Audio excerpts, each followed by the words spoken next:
ic40 Pentair salt cell. I cleaned it out. The only light turning on now is cold water, and it is red.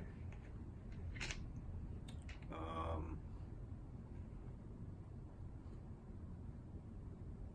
mean, dumb question, but does it tell you the temperature of the water? No, nothing. Okay, so if your water's not actually cold, where I don't remember, the IntelliCore's cutoff I think is 50 degrees, but it could be 60. I don't know if you have a heater or not, where you're located, if it is cold.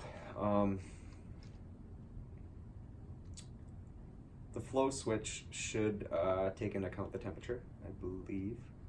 So I would, where it says flow with the little arrow, you can pop that off and obviously turn off the system. It's just got clips on the side, pop that off, and then there should be like a hex head, and just unscrew that with, you might be able to do it by hand, otherwise you might need some pliers. Don't cut the wire on it. You pull that out and see if there's any cracks in it. And if there are, then it could just be bad resistance where it's telling you it's cold water status when it really isn't, and that would need to be replaced.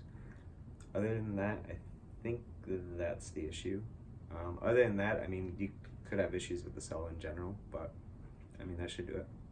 Look for cracks along the plastic.